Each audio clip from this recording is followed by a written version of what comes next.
Bonjour et bienvenue sur la chaîne. Aujourd'hui, nous allons encore parler de trading. Nous allons parler de trading. Et avant cela, comme vous le savez, ici on parle de trading et on parle de crypto-monnaie. Donc, vous avez sur la chaîne des vidéos qui parlent de trading et de crypto-monnaie. Comment analyser une crypto-monnaie, comment acheter une crypto-monnaie, comment faire des analyses sur le trading, euh, comment trader sur les marchés financiers. Vous avez des vidéos de formation gratuites sur ces domaines-là. Et aujourd'hui, nous allons faire le récapitulatif des trades qu'on a pris depuis le début de la semaine. Ces positions ont été déjà publiées sur la chaîne. Donc, vous pouvez voir ici, par exemple, une analyse qui a été postée. Donc, sur le NZD USD, vous avez aussi une autre analyse qui a été faite sur le NZD JPY et vous avez une autre analyse qui a été faite sur le Gold et aussi une autre analyse qui a été faite sur les GBP CHF. Donc, toutes ces analyses qu'on avait fait la semaine ont été postées sur la chaîne. Et il y a même d'autres qui étaient envoyés sur le TradingView au niveau de la communauté TradingView. Je vous montre cela parce que parfois les gens te disent que voilà, c'est pas des trades qui sont pris ou c'est des montages. Donc, c'est pas des montages. Vous pouvez voir ici au niveau des idées sur TradingView euh, qui a eu des commentaires et des personnes qui ont vu les positions et qui ont aussi aimé. Après aussi, vous avez sur la chaîne, vous avez sur la chaîne des vidéos qui étaient déjà postées, que vous pouvez revoir et voilà. N'oubliez pas de vous abonner si vous êtes nouveau. Vous vous abonnez et puis partagez les vidéos aussi au maximum. Donc aujourd'hui, on va faire un petit résumé et en même temps une mise à jour par rapport aux positions qu'on avait prises dans la semaine. Comme vous pouvez le voir ici, on est sur l'or. Donc on est sur l'or. Donc on avait pris une position ici. Donc on avait pris la position ici. À partir d'ici, on voit que le marché il a évolué en notre faveur, mais actuellement il est en train de faire une correction. Donc, il est en train de faire une correction. Je ne vais pas vous expliquer pourquoi on avait pris la position. Cette vidéo, si vous pouvez la voir, vous pouvez aller sur la chaîne et essayer de trouver la vidéo qui parle de l'analyse sur le gold. Ici, on avait pris une position à partir d'ici. Le marché est allé en notre faveur et après, il est en train de faire une correction. Si tout se passe bien, on peut penser que voilà, on peut se dire que le marché il va faire ça parce que c'est ce qui est logique. Par contre, on sait que voilà, il y a pas de logique à 100% sur le trading.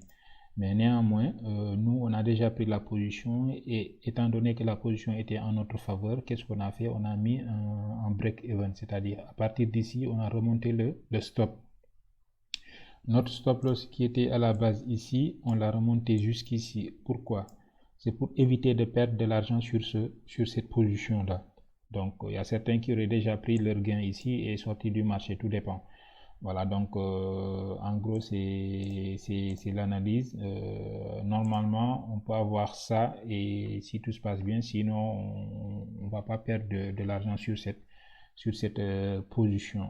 On est encore sur le trade et puis on laisse tourner. Donc, on a sécurisé ici un break-even, ce qui nous permet ce qui nous évite de perdre de l'argent sur cette position. Ensuite, euh, on a le NZD-JPY. Donc, aussi, on avait pris une position sur cette paire. Donc, aussi, elle était postée sur la chaîne. Donc, on peut voir aussi que, euh, attention, donc on peut voir aussi que, voilà, ici, on avait pris la position à partir d'ici. Donc, la position, elle était prise à partir de d'ici. Donc, il y a eu un retournement du marché et le marché, il est en train de faire une consolidation. Donc, on est toujours sur le trade. Donc, on est toujours sur le trade. Donc, qu'est-ce que moi j'ai fait à partir d'ici? J'ai baissé le stop. Donc j'ai réduit le stop. Au lieu de risquer par exemple 1%, au lieu de risquer 1%, j'ai réduit le stop à moitié. Donc sur cette position, je suis à un risque de 0,5%. Donc on est toujours sur la position et voilà. Donc normalement le marché il va nous faire ça. Donc après sa correction, il va nous faire ça, mais on sait jamais. Voilà. Donc on sait jamais, ce qui fait que voilà, il faut tout le temps sécuriser la position dès qu'elle est en gain ou bien dès qu'elle part en votre faveur. Donc ça c'est la position NZD JPY. Donc il est aussi posté sur la chaîne, vous pouvez la voir. Donc ensuite qu'est-ce qu'on a? On a la position Euro CAD. Donc Euro CAD aussi c'est une position qu'on avait pris et voilà. Donc cette position on l'avait pris à partir d'ici. Donc on l'avait pris à partir d'ici sur H1. Donc là on est sur H4. Donc on l'a pris sur H1. On va aller sur H1 pour voir la bougie H1. Donc la bougie H1 elle est là. Donc on avait pris la position ici. Donc on avait pris la position ici après la fermeture de cette bougie. Donc le marché il nous a pour le moment donné raison. Donc on va attendre, voilà. Donc il y a certains qui peuvent prendre c'est-à-dire certains qui peuvent prendre des gains ici à partir d'ici. Mais comme je le dis toujours, qu'est-ce que j'ai fait au premier lieu? Dès que le marché nous a donné raison, j'ai mis mon stop loss en break-even pour éviter de perdre de l'argent sur cette position. Donc j'ai mis mon stop ici, j'ai remonté mon stop. Ensuite, dès que j'ai eu ça, j'ai mis mon stop en stop créditeur.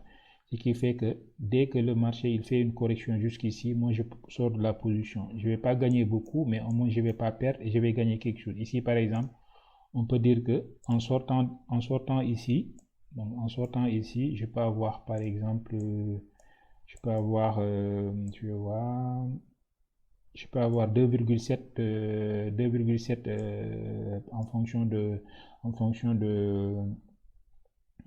du montant que j'ai risqué. Donc si j'avais risqué par exemple 1, donc si j'ai risqué 1 sur cette position, je vais avoir 2,7. Donc c'est quelque chose qui n'est pas négligeable. Dans tous les cas, on sait que quand on a un objectif de 2 sur 1, c'est intéressant. Donc en moins de 2, il faut pas prendre de risque sur une position. Donc ici, on voit que le marché il est en notre faveur. Donc on a remonté le stop et ensuite on l'a encore remonté au niveau d'ici pour pouvoir le mettre en stop créditeur. Donc d'après nos intentions, on peut penser que le marché il peut nous faire ça. Donc le marché il peut nous faire ça. S'il nous fait ça, on risque d'avoir le prochain niveau ici. Donc ce niveau là. Donc on a le prochain niveau qui est ici, même si ce niveau n'est pas à négliger. Donc vous pouvez voir c'est un niveau qui est important à ne pas négliger. Mais néanmoins en swing trading on peut aller chercher ce niveau là. Donc ce qui nous fera un RR de combien? Un RR de 11. Donc ça peut être quelque chose de vraiment intéressant. Mais néanmoins, on manage les trades et puis on suit et on essaie de remonter le stop dès qu'on a une impulsion et une correction. On essaie de sécuriser notre position. Donc ensuite, on a le USD JPY. Donc le USD JPY, donc ça c'est une ancienne position, ça ne nous intéresse pas. Donc on avait pris une position à partir d'ici. Donc on avait pris la position ici, donc au niveau d'ici, et puis on voit que voilà, le marché il nous a donné raison. Donc on a remonté notre stop ici, parce qu'il y a une consolidation qui se fait ici. Donc ici on a une consolidation, donc on ne sait pas si le marché va baisser ou bien s'il va, à partir d'ici, s'il va monter. Donc on remonte notre stop comme d'habitude. Pour sécuriser et se mettre en stop créditeur. Donc, et à partir de là, tout ce que le marché il fait, et on prend. Donc, si ça descend, on est toujours gagnant. Si ça continue, on va gagner plus. Donc, après, on a pris une position sur le euro NZD. Donc, sur le euro NZD aussi, c'est une position qui a été publiée sur la communauté de TradingView. Donc ici, on avait deux scénarios. Donc on avait deux scénarios à partir de ce marché. Donc on avait un scénario qui pouvait nous faire ça.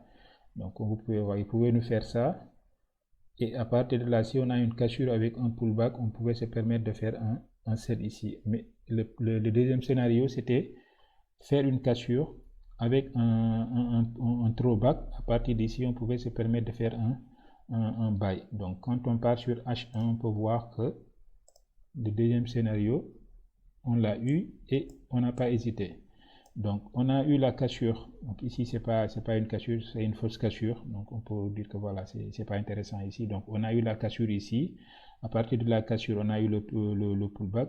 Au niveau de ce pullback ici, on a pris une position qui était au début positive, mais en ce moment elle est en négatif. Mais on est toujours sur la position. Voilà, donc on a sécurisé ici au niveau de notre stop. Donc on peut se permettre de laisser tourner le marché. Donc c'est le trading, on ne peut pas gagner à 100%, mais on essaie de gagner 6, 7 voire 8 positions sur 10 avec un RR qui est toujours intéressant. Donc la position elle est toujours valable et on peut avoir ça, on ne sait jamais, on peut aussi toujours avoir une correction et le marché il se retourne. Mais néanmoins ici on est sécurisé, donc on n'a pas à s'inquiéter quoi. Donc ensuite on a l'euro GBP.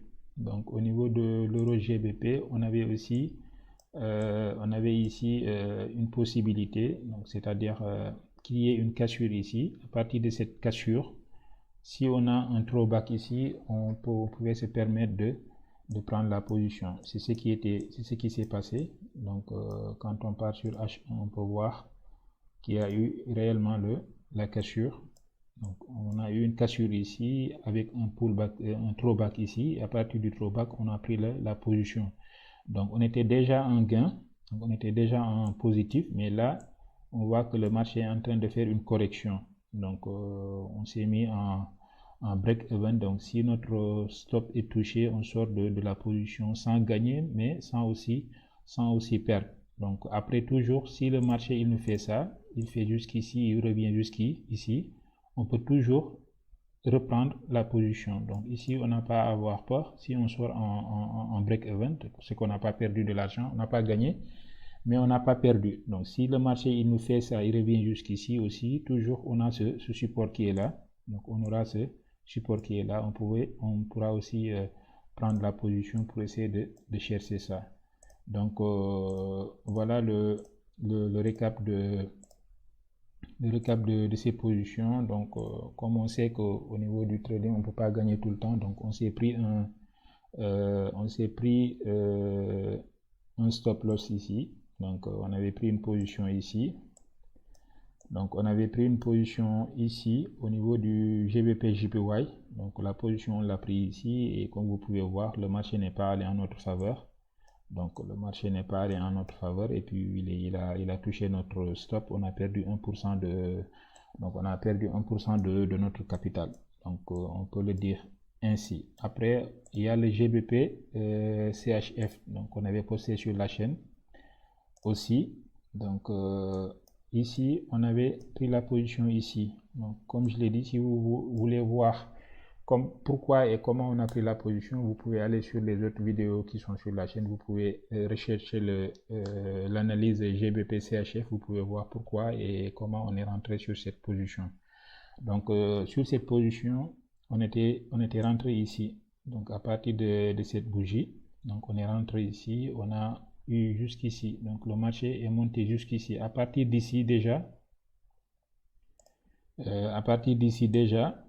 on était en stop créditeur. Donc le marché il est allé jusqu'ici, il a essayé de faire une correction. On l'avait indiqué aussi que ici c'était une zone qui est dangereuse. Donc ça s'est confirmé avec cette consolidation ici. Donc jusque là tout se passait bien. Donc on a mis notre stop créditeur ici qui nous permet de sortir en gain même si on ne va pas gagner beaucoup. Et à partir de là, il y a eu la consolidation qui s'est faite. Et la consolidation, étant donné qu'elle s'est confirmée, donc on a mis notre stop créditeur, on a remonté le stop créditeur ici, une fois que le marché était là. Donc une fois que le marché était là, on a remonté notre stop créditeur parce que quand on voit ça, quand on voit ça, avec cette consolidation-là, le marché, il peut soit aller en force en haut, donc soit il nous fait une impulsion en haut pour aller toucher notre TP ici, ou bien il nous fait une impulsion en bas pour aller chercher les stops qui étaient ici. Donc, étant donné que c'était une zone qui est dangereuse, donc on a remonté le stop créditeur jusqu'ici et on est sorti en stop créditeur. Donc, sur cette position, on n'a pas perdu, on a gagné en moyenne combien sur notre capital? On peut dire qu'on a gagné en moyenne, donc on a gagné 2,27. Donc 2,27, c'est une position qui est intéressante et des gains qui sont intéressants. Et puis nous avons aussi le Nasdaq. Donc le Nasdaq, on avait pris aussi une position ici. Donc on avait pris la position ici au niveau de cette bougie, donc une bougie englobante. On a pris la position ici, le marché est allé en notre faveur. Comme on peut voir ici, on a une résistance qui est là, donc c'était une zone aussi qui est dangereuse. Donc on a remonté le stop créditeur jusqu'ici et on voit que voilà, le marché s'est retourné et on est sorti aussi en gain. Donc c'est ça le trading. Donc il faut mettre en place un plan, et si le plan il est réalisé, vous prenez la position. S'il n'est pas réalisé, vous laissez la position, vous cherchez autre chose. Et une fois que vous êtes en positif, dès que le marché vous donne raison, mettez-vous en break-even. Donc mettez-vous en break-even, et une fois que le marché part à la hausse ou à la baisse en votre faveur, vous mettez en stop créditeur, ce qui vous permet soit de gagner un peu, mais surtout de ne pas perdre. Donc aussi, on avait le AUD USD, donc pareil. Donc on avait pris une position, ici. Donc on avait pris la position ici à partir de ces bougies là avec un RR de 5. Donc lorsqu'on a eu la position qui allait en notre faveur, donc on a remonté on a fait descendre notre stop jusqu'ici, et par la suite ici, avec cette consolidation qu'on voit, donc on voit qu'il y a une consolidation ici, on a remonté on a fait baisser le stop créditeur jusqu'ici. Donc après on a le marché qui s'est retourné et puis on est sorti en gain. Comme d'habitude, comme toujours, si on sort avec ce stop créditeur et la position avec une position comme ça, on est sur un RR de 2,3. Donc en moyenne, on voit que toutes les positions qu'on a pris, soit on est sorti en stop créditeur avec un RR de 2 et quelques et plus, ce qui fait que sur 10 trades, par exemple, vous risquez $100 sur 10 trades, et sur chaque trade, vous gagnez $200 et quelques, 200 et quelques dollars. Donc si vous avez risqué $1000 sur les trades, vous avez eu votre risque fois 2, et puis on enlève la position qui a été en break-even, donc celui qui n'a rien perdu mais qui n'a rien rapporté, et aussi on enlève aussi l'autre position qui était en stop loss. Donc on peut se dire que voilà, la semaine était intéressante. Donc le trading c'est ça. Donc il y a des semaines qui sont intéressantes, il y a d'autres qui ne le sont pas, mais on sait très bien que quelqu'un qui fait 5% ou 10% de son capital, ça peut être quelque chose d'intéressant. Donc il y avait aussi le US30. Donc le US30, on avait pris une position sur le US30. Donc on peut voir que la position elle était là. Donc le marché il est allé en notre faveur et directement on s'est mis en stop créditeur. Donc mais le marché n'a pas suivi et puis on est sorti avec un RR pas intéressant, mais on n'a pas perdu. Donc on peut voir aussi que le RR c'est à combien? Donc on est là ici, donc on n'a même pas gagné, on a gagné 0,40, presque 0,50 de notre risque. Donc on avait gagné que 0,50 de notre risque. C'est pas quelque chose d'intéressant, mais c'est mieux que de perdre de l'argent sur les marchés. Donc ensuite on avait le USD CAD aussi. Donc le USD CAD, on avait une position intéressante sur le USD CAD. Donc on avait pris la position ici. Et comme vous pouvez voir, le marché est allé jusqu'ici et ensuite il a fait une correction. Donc on est sorti en stop crediteur ici, pareil.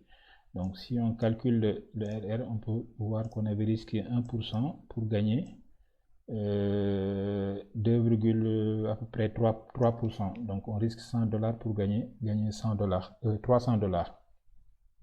Donc voilà les positions qu'on avait pris. Donc voilà les positions qu'on avait pris, qu'on a managé cette semaine.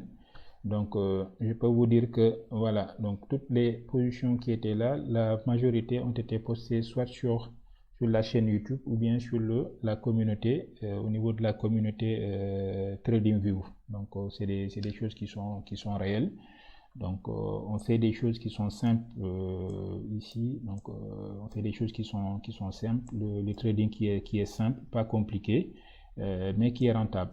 Donc, les gens, s'ils vont vous faire croire que le trading c'est quelque chose de trop compliqué, non, je pense pas. Il faut juste avoir les outils qu'il faut et vous former, avoir quelqu'un qui vous accompagne et à partir de là, voilà, si vous avez les éléments qu'il faut, donc il faut juste avoir un risque management qui est strict et être discipliné par rapport à votre plan de trading et puis tout se passera bien.